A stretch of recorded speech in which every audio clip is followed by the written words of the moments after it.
All right. Hello. Welcome back to another episode of Soul Sis Podcast. Today's episode is going to be about from Rubble to Reinvention. So this series is for anyone who has had to lose it all to rebuild again. And so we are going to share our own journey in hopes that it can inspire you to know that whatever you're going through, whatever you have been through, that it's going to be okay and you can build from the rubble and build forward. So I stand here today as a widow, just lost my husband in April 7th after a 6-month battle to lung cancer. And with this month being Lung Cancer Awareness Month, this is the perfect time to share our journey, share what I've done to have to rebuild. Sometimes you just don't have an option, right? You just have to do what you can after that long battle. And then Carlotta, I'll let her speak on what she's rebuilding from, and then Miss Dominitris. Okay, so I'm a now single mom of 5. I have 2 kids in college. One is in high school, and then 2 elementary school students. I basically have been involved in our family business for over 20 years. So I would say the rubble part for me is basically after COVID and certain things that happened, basically like our business just kind of flatlined, and I decided to open up my boutique. So that's been the rubble to transition for me. Drum roll. Hello, everyone. Jay, can you hear me? So I will have to say, wow.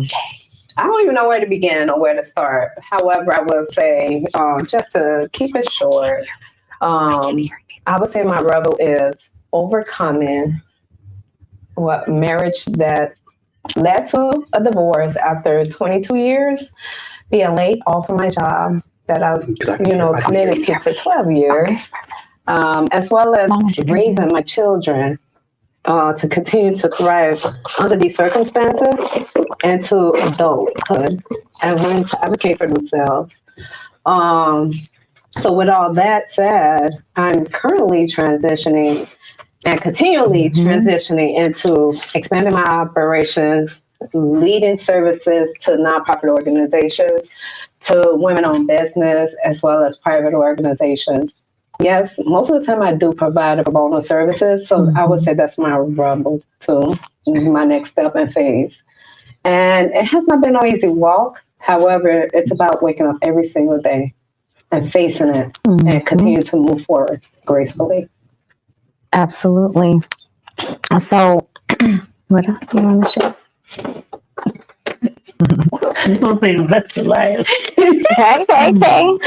Okay, so something I've learned in my rediscovery season, for me, I've always had a leadership role, whether it was the youth department, church, in management. I've always been a leader. And I think the biggest challenge that I'm restoring myself from is when you're leading others. And sometimes, at church, they were talking about that a while back, who leads the leader and who encourages the leader. Of course, it's individuals like Dee and Laura, but especially Laura, she really ignites my passion to lead others. I think my biggest challenge really has been, they talk about the imposter syndrome and all those things. I guess social media has kind of educated me, but it's that self-talk, that it's not just being born a leader, but it's actually believing in your leadership, believing that you can move things forward, believing that you can manage and that you can become a business owner and actually have a result of having financial prosperity and things of that nature. So yeah, that's something that I've rediscovered for myself. Oh, wow. Yeah. My rediscovery was my identity. Wow, that's deep. Yes, sure. I always been my gosh. a people pleaser, and I have the heart to serve others, but I learned to be more selfish with me and my time. And I and in a healthy way, because you can be selfish with your time and you can put up boundaries, and you can put all these things in place. However, make sure you're doing it from a healthy, process. Rather, you're going to therapy, going to church, surround yourself with a positive group of people that's going to continue going forward, moving forward. As you can, as Carla said during her rediscovery, I found sisterhood in Carla and Laura. So I'm grateful and I'm blessed. And of course, God is with me every single day. I do not deny Him. I affirm Him. I invite Him into my life, and that's also part of my rediscovery. That relationship with Him, not just something that I do just regularly, or I need to necessarily say I need to attend church. No, I serve, worship, pray to God regularly, because He's the only way that I'm able to move forward. Otherwise, I wouldn't be who I am and where I'm at today. Absolutely. I think my biggest challenge, to piggyback off of you, or not even a challenge, but more of an aha moment, is, after my husband passed away and after losing him, then it's one of those things where, wow, who am I now? Because so often and for so long we were married, and for so long I was with him, and my identity, right? I had to rediscover my identity, because for so long I was the wife, I was the mother, I was something for everyone else but myself. So I had to figure out, who am I? Who do I want to be? How do I want to show up, not just for the world, not just for my family, but for myself?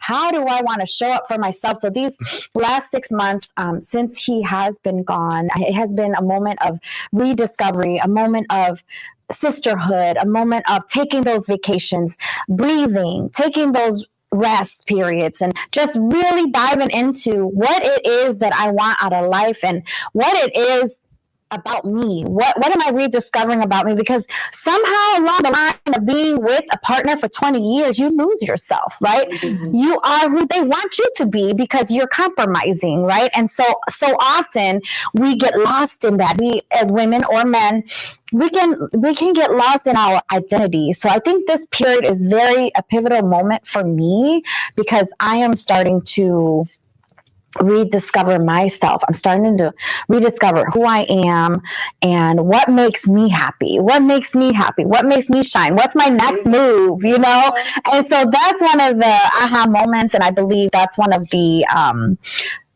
challenges that turned into purpose, right? So what am I doing with the hardship? What am I doing with what just happened? What broke me? How do I rise from that? And I got strength from sisterhood, got strength in sisterhood that has helped me to continue to rise and continue to be my best self. And so I didn't have that before, because I was not me, myself, right?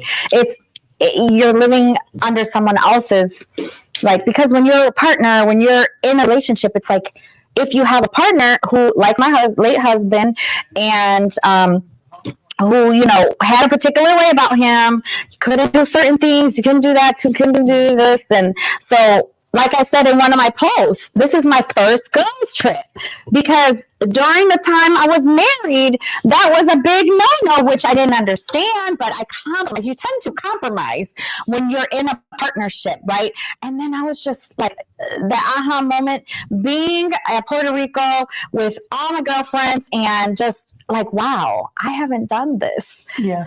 This kind of stuff I have not done. And wow, what else have I been missing out on? Let me rediscover those things that I did miss out on, because I was in a relationship that didn't believe in girls trip, or didn't believe in different things that I would love to do.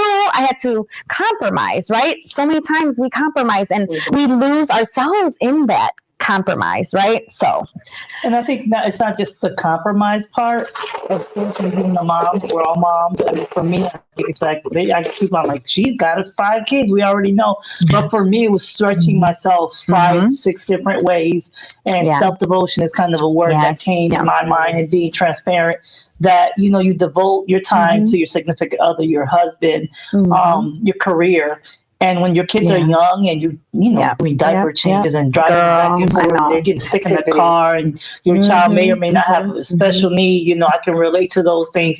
It's like you invest your time into that and you strategize about those things. So honestly, it wasn't until I was over 45 and, the single part doesn't really play the role. I think what plays the role is that my kids are older. Yeah. And I can discover the things that, we talk about girls trip, I mean, in my relationship, I didn't appeal to having girlfriends around me because I had time. Right. The kids. That's true too. Business. So, but you just have to find that place, and that self-devotion is a word that I'm, you're devoted to the Lord, you're devoted to your business, you're devoted to other things, and self-devotion felt like a guilt trip.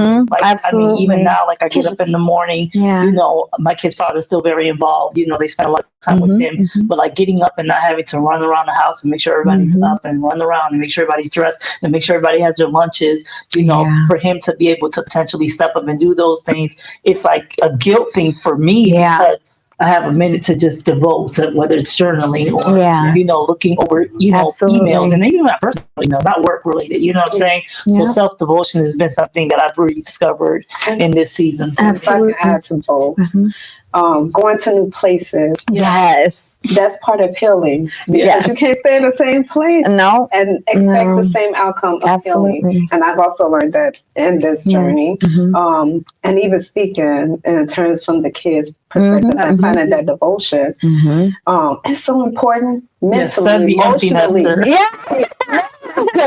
Everything. Like you show up better. It's almost like you can't pour from an empty cup. You can't.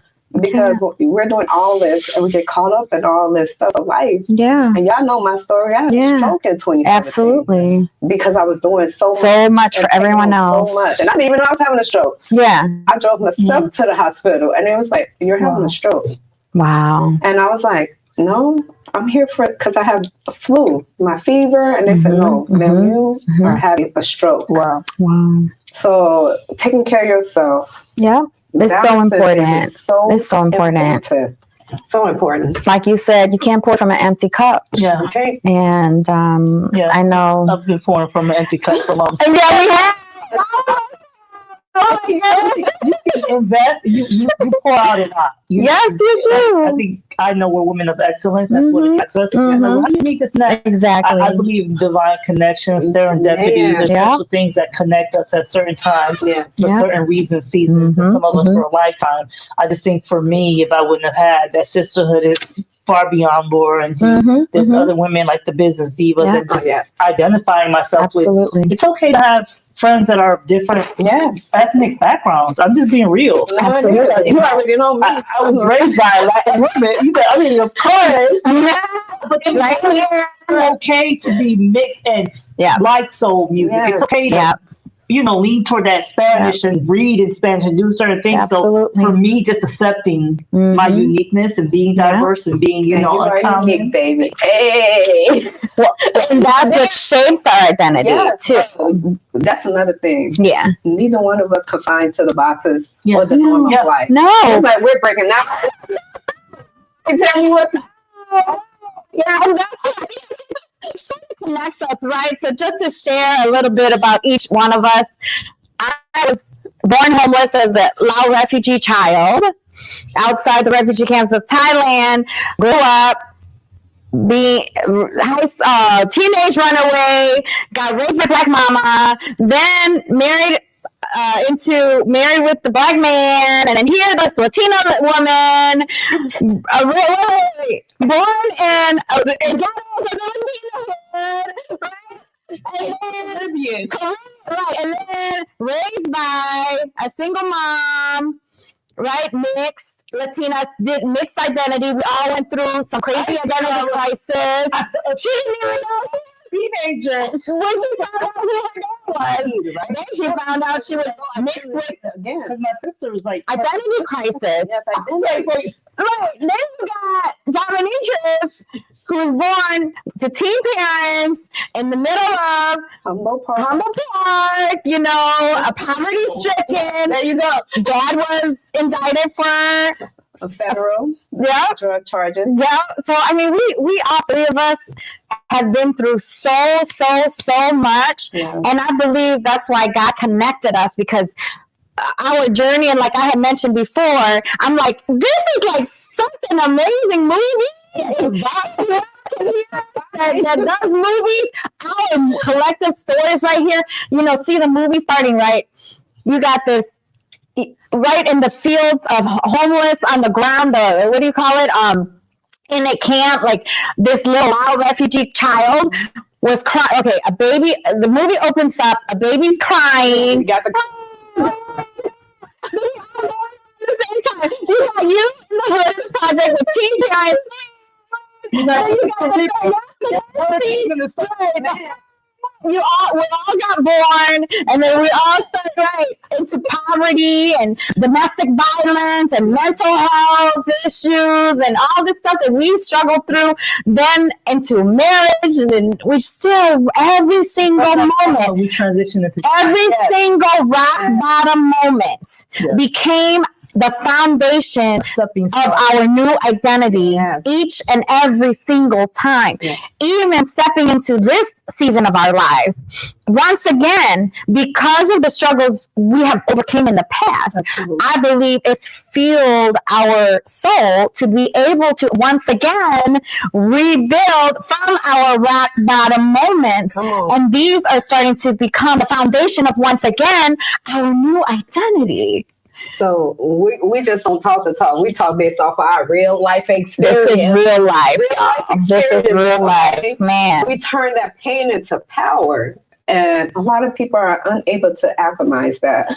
And my heart goes out to them. So there's strength in sisterhood. It is. For me, it's really just, I grew up around people who were very connected to me. The church was like, they were your sisters in Christ, as we grew up saying. And, there was a kind of a thin line that you don't cross. Yes. Especially when you're in leadership. So, I come from that church girl perspective that, your sisters in Christ are the ones you clap your hands, you pray the Lord with, and then you go home and they'll call you. If they don't, you just stay in your own box. And, in this season of my life, I've learned that, hey, if I'm having a moment where I'm like about to jump off the ledge, they can almost already feel it, or if I have a moment where... What are you up to?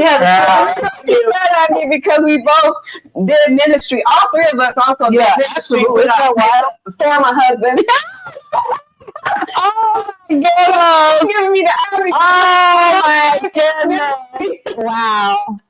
I started the ministry for about 12 years. I was not only youth leader, we have so much in also in administration, sales, teaching the Sunday classes to the students, as well as my own home. So my home was an oasis for the youth. Everybody, my house, they call us the Gonzalez shelter. That is so crazy. And yours is a pastor. Yeah, because I had two sets of foster kids. The first one, oh my goodness, and 3 years, and he lived with us. And then we had two children that were siblings. They come from a family of 9, and we had the 2. And every time it was a family monthly visit or any outings, there was 9 of them. Yeah, mind you, I physically had 5 C-sections. That means I am the mother of 5. Wow. So that was the ministerial part for us. I just think, it just got to the point where I had to just kind of be like, okay, I got to do that devotion toward my kids and invest that time and not feel like they were going into high school. They were going to be going through whatever, life happens at teenage. And I know how my teenage years were. And it's just like I transitioned from that. So I was over the youth department and I'm sitting up here like rolling car seats and strolling through the handicap section, pushing the double stroll to church, by myself. And you had the deacon always opening the door first and so on and so forth. So I understand, the journey of being in ministry. I think, that's what's been my foundation. Absolutely. I believe that, I've gone from the youth and I'm transitioning into the women. Even the young women. So I'm excited about, what's happening, what's unfolding. I've never imagined myself in a platform like this. Yeah. Why do you even start right here? All of that allowed me to use my social skills as well as Absolutely. build my strength in so many areas. You wouldn't Yeah. believe it. Yeah. So I don't regret it. I don't take it back. I would not change a thing about my story. Absolutely. Because I want to be who I am today. Yeah. Agree. So now, piggyback off that, who are you today, and what is next for you, Miss D? Oh, whew. What? Okay, I wear many hats. First and foremost, I operate a business called The Butterfly Effect, where I basically specialize in paralegal services, business operations. I also write policy, grants, whatever you need, I'm there. I'll assist with event planning. A lot of people like, you my personal assistant. Matter of fact, you just my director. I'm like, this is not how it goes, right? Because I know I had to, my calling is not just limited to Illinois. Eventually, I see a calling that's bigger on a national level. And that's where I see this going. Not only the Butterfly Effect, but also this podcast, the Aura Beauty School that is about to open. Sorry for mumbling over my words. However, I'm also an author. Yes. I published my journal back in March. I will be publishing my memoir December 1st on my birthday. Juicy. Yeah. Oh, yes. Oh, yeah. Oh, Juicy is the truth. Yes. Yes. And I'm like, I don't care what you say, I'm still publishing it. Whatever. Yes. And I'm a mother. I'm a mother and I'm a woman. I'm a woman who still feels. So yes, I might come out strong. As an alpha female. But I'm so sorry, I'm all these other things as well, but life allowed me to be this type of woman because of all the stuff that I've been through and tolerated, and I would blame myself for that. And that's D for you. I'm a mom and a D1. She is D1. D1 and only. I'm a phenomenal Latina. Yes, woman, you are. just like my mother is. Hey, what did we learn the other day with the teens? clock it. You gotta speak to the teams at the Math and Science Academy. So keep going. Who are you today, and what's next for you? What's next for me? Okay, so I am an author. I am a business diva. I am looking to not procrastinate and publish my poetry, my compilation of poetry. I've actually been writing since the 4th grade, and I just, been focused on business and everything else. But I wanted to make sure that when I represent myself in a poetic manner, that it's understood. So I believe this is a season for me to put that out there, considering I started to realize my children write poetry. No way.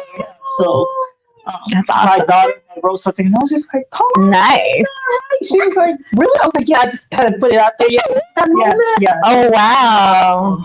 Really awesome. So It is amazing. I'm like, wow, I wish I could write like that. So, author, business diva.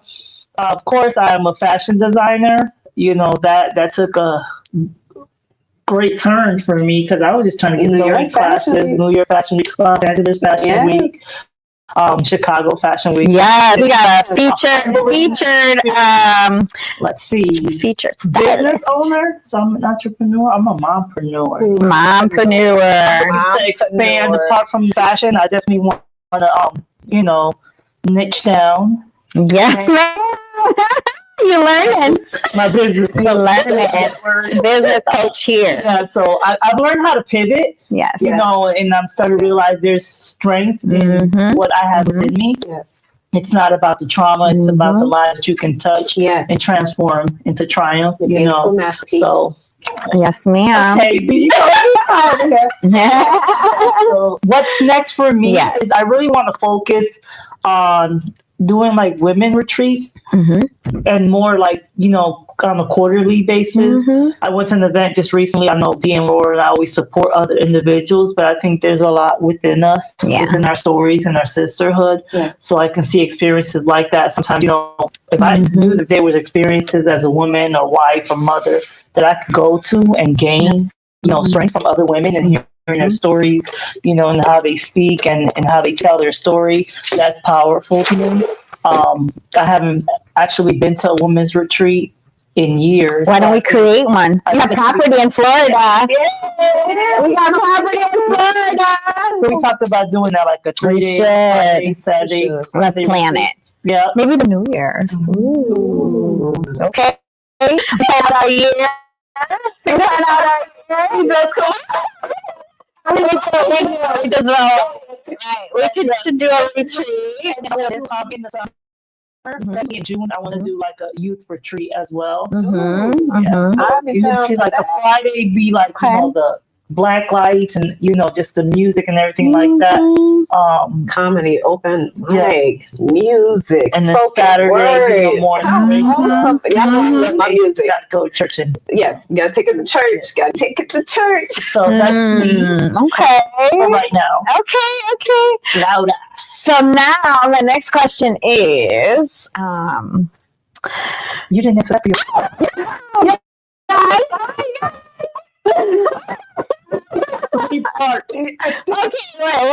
Okay, so who you are, what? Who am I? What's coming? What's coming? Yeah. Okay, for me, you know, we're building our business here in Elgin, and so just focusing on that. We just got our approval for creative studio. So in here in the studio, wait, hold on. They taught me to do it the right way. I guess I wasn't doing it right. The teams we went to see, they taught me how to do it the right way. I guess I was opening my hand like this. Get close inside. Don't do it. Don't do too many times. We already did it twice. We did it twice. One more time. Okay, period.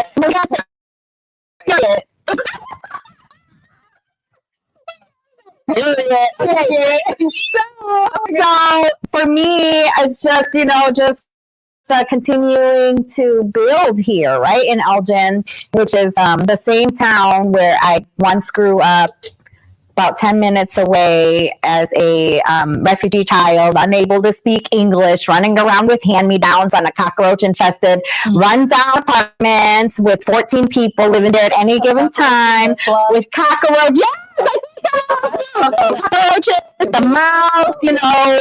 Yeah, so it was like leaky building, leaky apartments, you know, welfare, but coming back to build is just really a full circle moment for me. And so being able to see it come to fruition and being able to see it actually coming to life and being attached to this divine connection that we have with my soul sisters and all of my sisters that are involved, that have supported me throughout this journey. We're so excited to what we have here and setting the foundation to be able to impact some more lives. And if it's a storybook that you want to write, I can help you. I'm a business coach. If you want to write a book, if you want to create your podcast, if you want to share your story, if you want to get coaching on, you know, speaking or whatever it is in business, that is what I do for you, what I can do for you. So that's what I'm mainly excited about. So then, like, on the personal end, you know, just reinventing myself. So like when I talk about that, you know, just, I don't know where that's going to lead me. I don't know if I'm going to, I don't want to share yet. I'm taking it one day at a time. There you go. So, you know, yes. So what about you guys? So my next question is, ending the relationship, or, you know, voluntarily or involuntarily. I just want to know, I guess, from your point of view, when do you feel is a good time to get back out there again, to start to date again, to, like, you know, like, when is a good time for that? You know, darn well we both here sitting single. We're all serious. So, okay. What I'm talking about. I think, as you do self-discovery, I'm learning to be accountable for myself, my actions, my decision to no longer be, as they say, a wife or be in the marriage was because I had endured a lot of trauma that, I say, hid inside. Yeah. Can that be real? Yeah. Please be real. This is a raw, real podcast. Yeah. So, I was trained to do things in the spirit of excellence and be a perfectionist and, be seen and not heard. And that started to eat me up. I started to feel real hypocritical. Make mistakes. Yeah, like I heard that yesterday. Like, hey, pivot. What's the worst that can happen? Let things get messy. Yep. It's okay to fail. Yep. And that was the challenge for me. I don't know how I view relationships right now in the future, but as of right now, I'm still self-discovery. I think, as they say, man who finds a woman finds, whatever this is. So I believe, what God has for you is for you. Some people go ahead and, as they say, they go back to their relationship or their marriage, and some people walk away, never see it again. Some people never get married. I don't know what tomorrow holds for me. I do say one thing is that I believe that God honors marriage, and I have a respect for that. Absolutely. I think for me, this season is for me to discover myself and what it is that I need to do to improve myself, to better myself, to be able to be that voice that I know I've had since I was a young girl, that I allow to be silenced, or I allow that light to just be dim so that others can shine bright. Yeah. And you are shining, and you are glowing, and you're doing an amazing job at it. Okay. It is. The Lord. Hopefully. Yeah. Thank you. Well, the Lord will see it for sure. I'm technically going back to the and light shine. Yes, ma'am. Yes. Go ahead. What do you see? What do you see? You spoke it so eloquently. That's that ChatGPT in my brain. Wait. Oh my goodness. Yes. This is hard. Man. It's your turn. No. It's your turn to shine. It's your turn to shine. We always shine. Hey. It's all good. We shine together. Yes. First and foremost, I do want to say thank you, ladies, for being my sisters during this season and forevermore. Love you. But I also do have a host of other ladies also that supports me along this journey, especially when we're speaking about singlehood. Yes. So thank you, ladies, as well. There's no answer to that. To me, it depends on the individual. It depends on the timing. And I came across something today. They said if it's meant to be, you don't have to wait until the outcome of the process. Sometimes God will send somebody during the process. And I was like, what?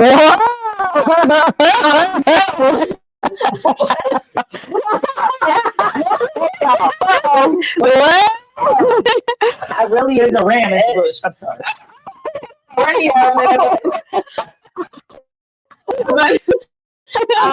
I really, if you're comfortable and you're ready, go for it. But your don't put yourself. Yes, your boys will be there. But don't put yourself out there where you're constantly giving yourself, because each time you give yourself up to someone, that's a piece of you you're sharing to the world. So allow that's just allow yourself to heal, because I speak personally. I'll be fully transparent. I've been on a couple of dates, and this ain't that did not allow me to perceive relationships, love, marriage, because I do believe in marriage, and I do want to get married. I only have one left in me because I already 22 years in.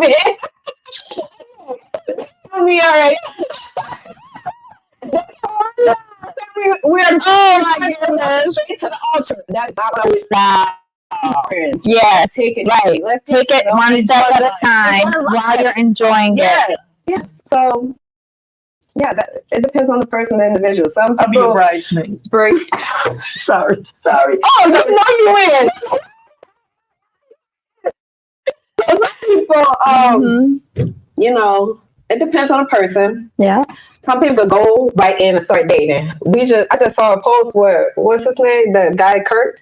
Oh my goodness. With somebody, and he has not even been there for a couple of months. You talking about somebody shot him? And she inherited all this money, and now she's with someone else.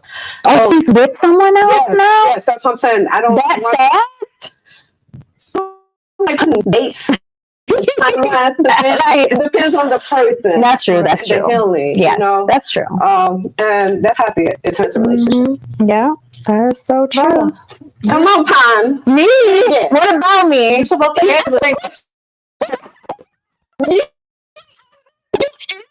You are fully present. Okay. To participate. Come on, Pon. Some in the makings, but you know, are you talking about the relationship thing? Yeah, how I mean, just to be, you know.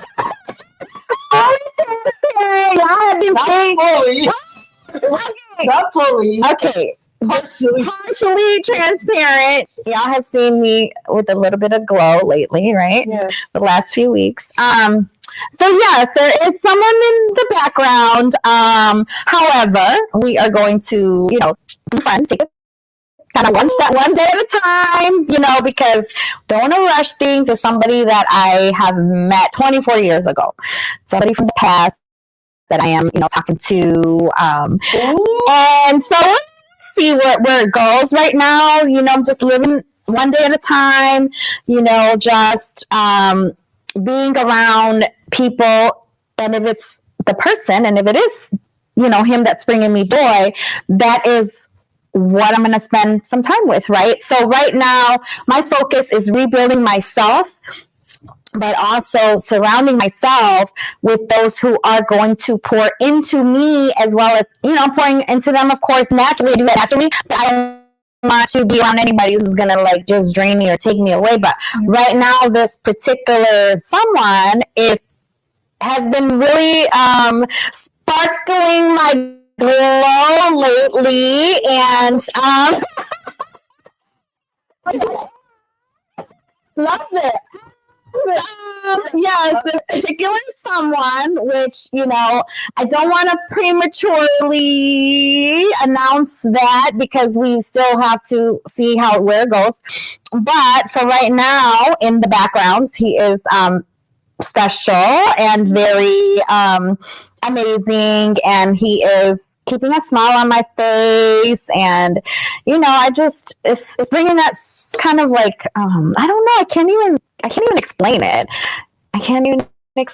I just will take it one day at a time. Just take it one day at a time. One day at a time. As I learned, you know, with losing my husband, how vulnerable life is. And look, I'm not getting any younger. Like I said in my last post, I've got more years behind me than I do in front of me. You know, I can't. Something you have been able to change your diaper in the future, pushing you in the rocking chair.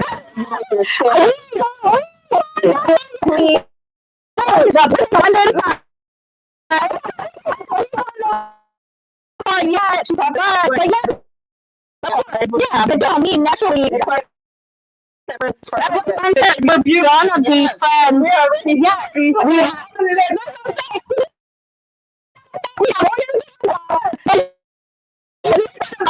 So therefore, we push ways.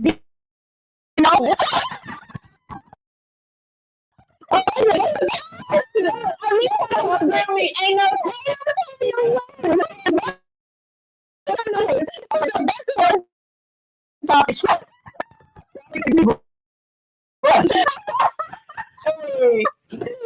Okay. So, that was intense. What? Let me see. Okay, I have a question. Okay. The discovery and the transition of being single woman and, you know, business and family. What routines do you think? Well, I guess we'll all talk about. Yeah, now we're single moms. Do you think are supporting your ability to shine or to, you know, be able to independently do things? Because, like for me, but since I kind of question. Yes. It's like the new routine Yes. of not needing to be Oh, yes. being such a need of me. Yes. You know, sometimes creates a big feeling of loneliness. We just, telling the raw truth. So new routines. So for me, I'm noticing that I'm getting up, at least by 5 a.m. I may not be running around and doing a whole bunch of things at 5 a.m. Yeah. Just the routine of actually, taking time to think about what I'm thinking about. Yes, that's to important. feel what I'm feeling and do what I need to do, whether it's the things to do, whether it's check on my previous things to do. So the routine for me is just holding myself accountable for what I said I wanted to do and what I should do, because you said it, we have more time behind us, possibly ahead of us. I don't know. My dad was like, me. Right. So I mean, Right. 50, 40 years. Well, I'm just saying. So That's the routine for me is just, I don't talk about it much, but, my health is important. Yeah. So I've been working out. Oh, nice. Yeah. So, I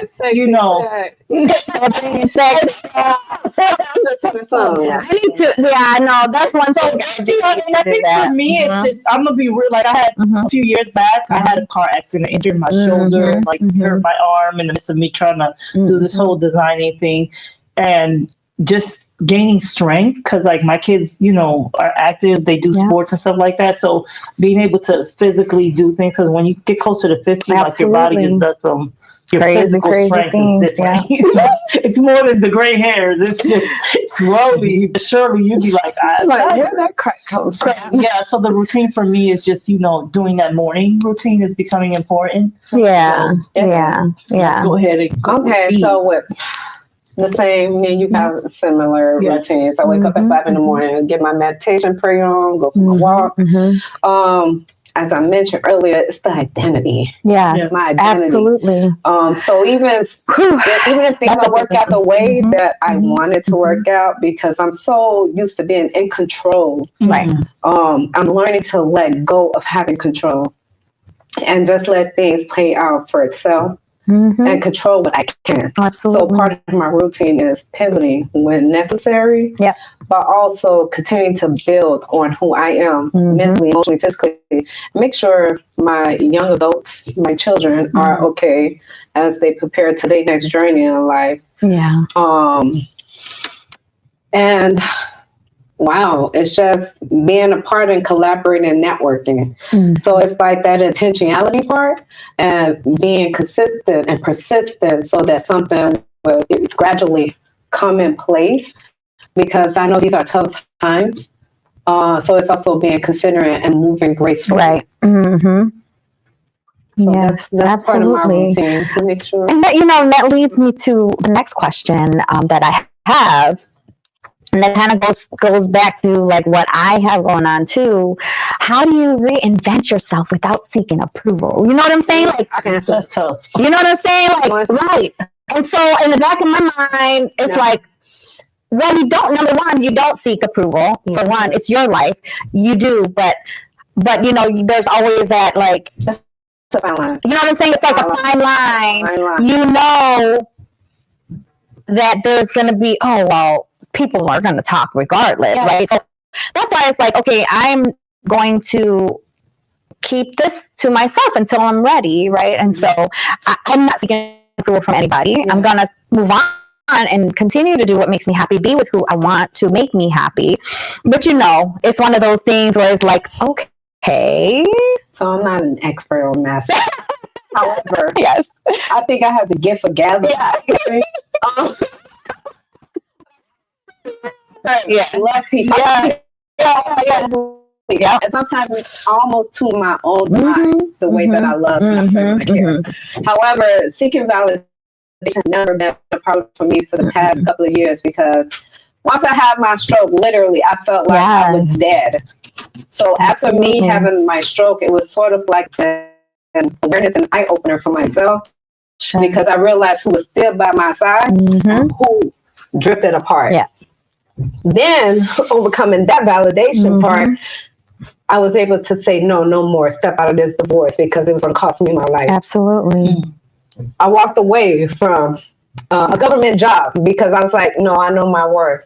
And I don't give a damn what anybody say about me going forward. I know my validation. Right. What God has for me is for me, and He's going to make sure that I'm taken care of.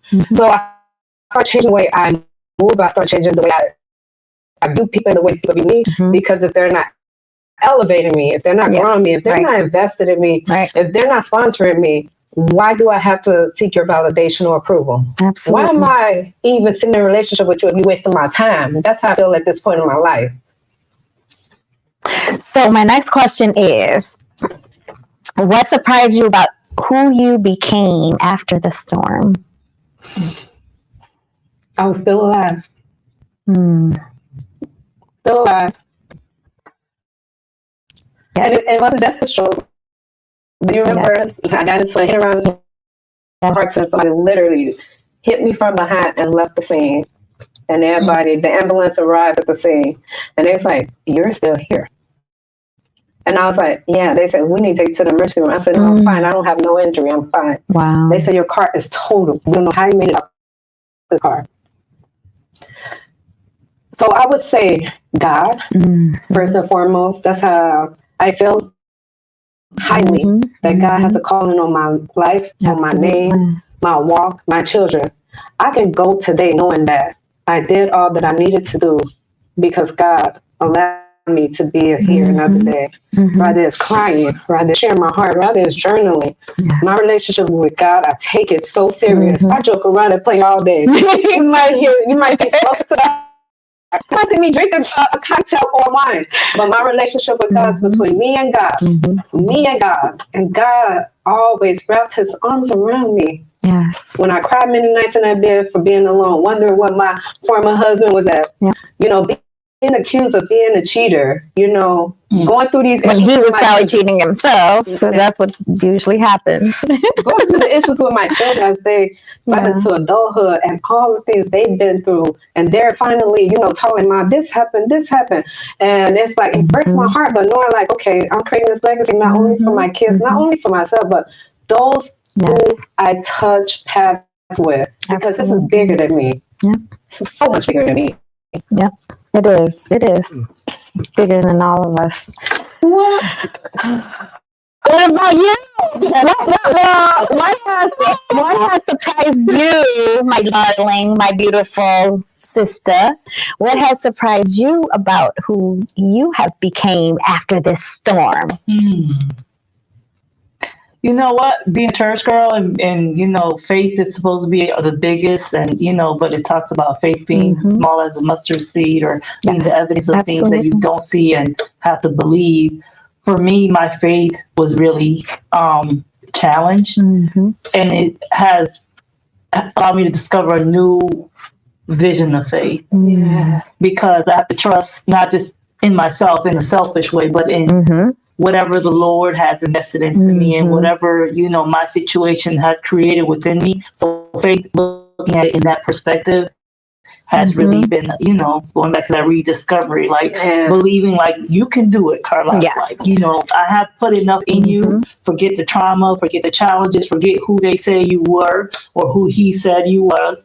You know, you can believe that who I have in you is greater than anything that comes up against you. So that realization of faith was it for me. Yes, that's good.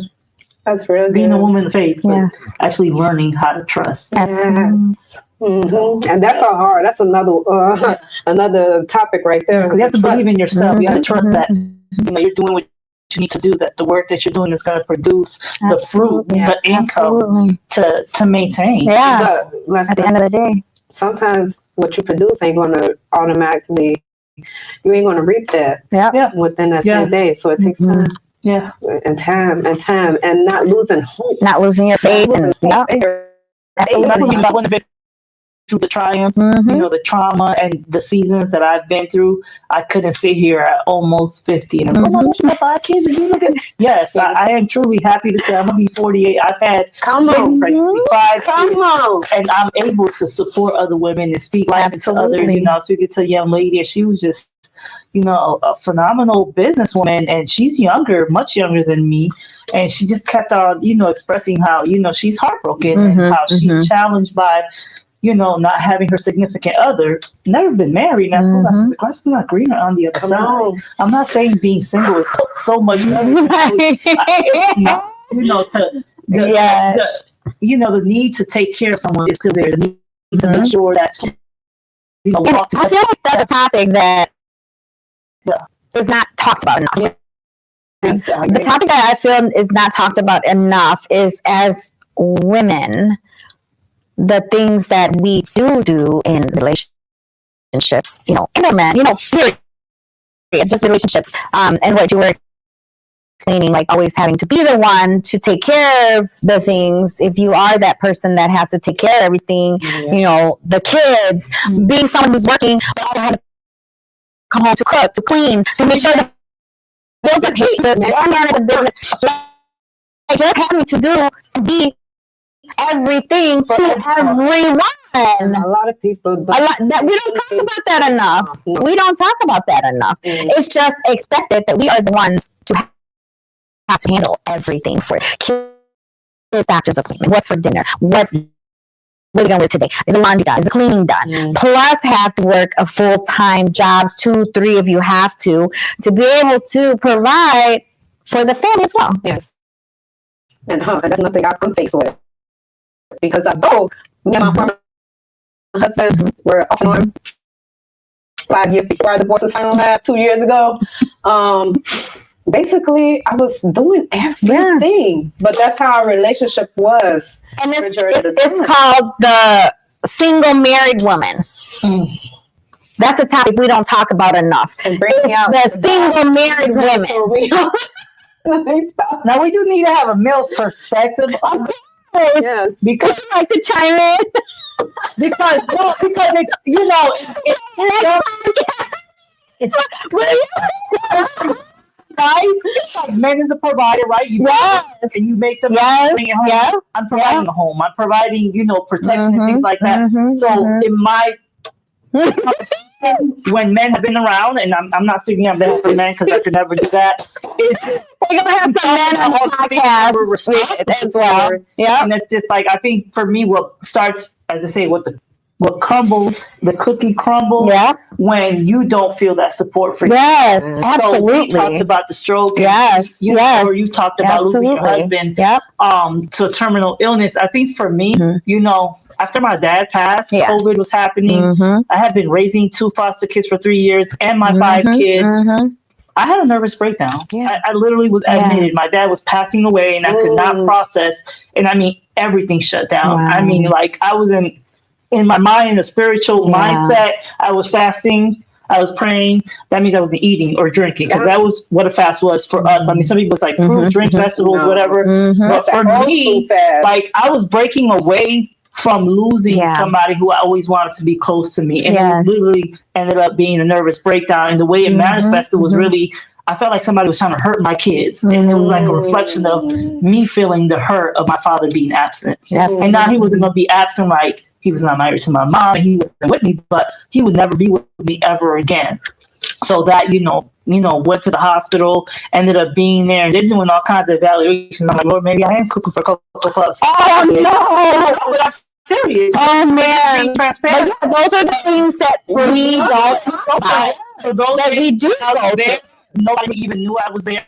My mom didn't know, my siblings knew, because, they're like, to next of kin, that's who they were. They were all really out of state. I think for me, what I learned during that time was, it was okay to fail. Yes. It was okay. I had my situation in my relationship. I had my situation in my household. I was a leader in front of everyone. And I felt like I was following no one. Yeah. Does that make sense? Yeah. I mean, God is who I follow, but I'm just saying, like, in that moment, I felt like there was nobody there to protect me. There was nobody there to guide me. I had been doing everything for my kids. I was running multiple businesses, and I felt absent. It really generated that trauma. Absolutely. My dad's never going to be there. He wasn't there. Financially, he was there, so don't get twisted. My kid's father has always been a financial provider. My father always provided that child support. He sent the car with all the money.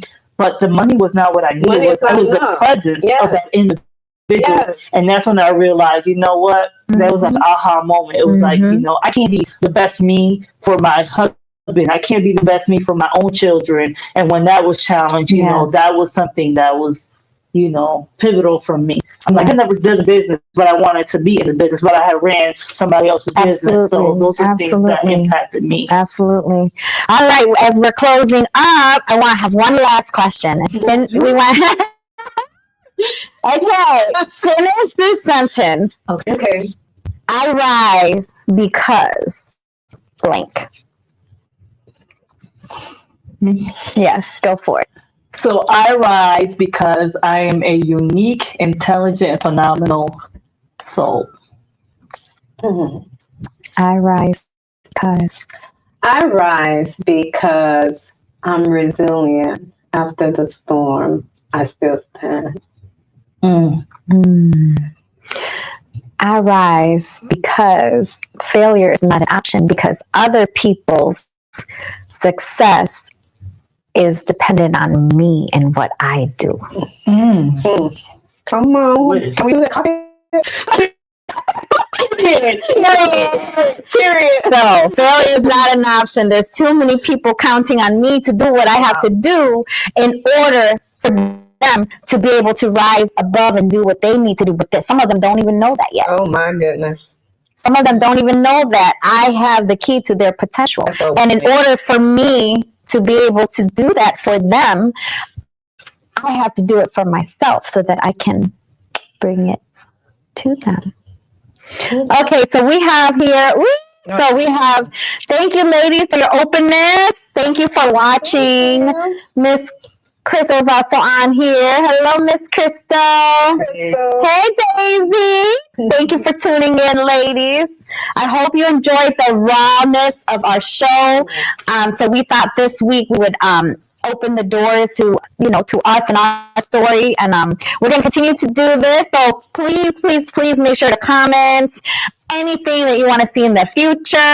And we want some names on here, by the way, because we do have some male perspectives. Because we did have a gentleman the other day ask us, because we had that, what was the topic he wanted to discuss again, John? He was talking about the women who are making like as much as the men. More. Part of that, but I was talking about the. Oh, yes. Oh, the accident.